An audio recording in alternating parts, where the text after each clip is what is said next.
Muito bom dia para você. Hoje é dia 18 de maio de 2023 e a palavra do Senhor nos traz lá no livro dos Atos dos Apóstolos. Naqueles dias, Paulo deixou Atenas e foi para Corinto. Aí encontrou um judeu chamado Áquila, natural do Ponto, que acabava de chegar da Itália, e sua esposa Priscila, pois o imperador Cláudio tinha decretado que todos os judeus saíssem de Roma. Paulo entrou em contato com eles, e como tinha a mesma profissão, eram fabricantes de tendas, Paulo passou a morar com eles e trabalhavam juntos. Todos os sábados, Paulo discutia na sinagoga, procurando converter judeus e gregos.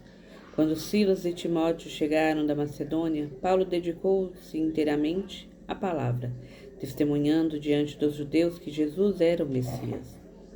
Mas, por causa da resistência e blasfêmia deles, Paulo sacudiu as vestes e disse: Vós sois responsáveis pelo que acontecer. Eu não tenho culpa. De agora em diante, vou dirigir-me aos pagãos. Então, saindo dali, Paulo foi para a casa de um pagão, um certo Tício, justo, adorador do Deus único, que morava ao lado da sinagoga. Crispo, o chefe da sinagoga, acreditou no Senhor e com toda a sua família. E muitos coríntios que escutavam Paulo acreditavam e recebiam o batismo. Meus irmãos, e aqui nós vemos novamente que, primeiramente, a palavra ela é sempre anunciada àqueles que já tinham conhecimento, que já tinham algum contato com a palavra do Senhor. Mas, pela dureza de coração deles, por não crerem no Cristo, no Messias, anunciado por Paulo, eles então sacudiu a poeira do próprio pé e disse que ele não era responsável por aquilo, porque a gente faz a nossa parte. Cada um precisa levar a palavra do Senhor, anunciar e testemunhar com a sua vida. Mas a salvação, ela é um processo individual. Quando a gente faz oração por alguém, mas é preciso que a pessoa tenha fé. Sempre que o Senhor curava alguém, ele dizia: a tua fé te salvou.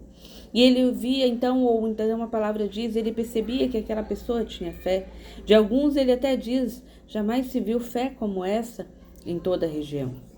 Então é preciso que nós creiamos e que nós aceitemos o Senhor. Porque uma coisa é ouvir, uma coisa é ter conhecimento, outra coisa é confiar e viver a vida com o propósito que Deus quer para cada um de nós. E a partir do momento que Paulo, então, ele vê que aquele povo não quer, ele vai anunciar aos pagãos. Aqueles que ainda não tinham conhecimento, aqueles que não tinham contato, mas pessoas que, apesar de humanamente parecerem ignorantes no sentido por não ter conhecimento, não ter contato, mas que quando ouviam, acolhiam a palavra de Deus e acreditavam no Senhor. Apesar de não terem tido esse contato prévio, mas quando anunciava a palavra, o coração deles era como um solo fértil que acolhia, que aceitava a palavra de Deus e ali ela ia frutificando. E uma acreditava, e aí daqui a pouco a casa toda acreditava e recebiam o batismo por meio do Espírito Santo de Deus. E é preciso que nós façamos a nossa parte. Cada um dará a sua resposta e no dia do juízo final cada um prestará conta dos seus atos. Mas é preciso que todos nós anunciemos sempre a palavra do Senhor. O coração do outro é um terreno que apenas Deus conhece e que o próprio Deus respeita a liberdade, se esse irmão dará abertura ou não. Mas é preciso que eu preste conta dos meus atos, que eu leve a palavra do Senhor onde quer que eu vá. Que assim seja na vida de todos nós, por meio do Espírito Santo de Deus. Deus abençoe.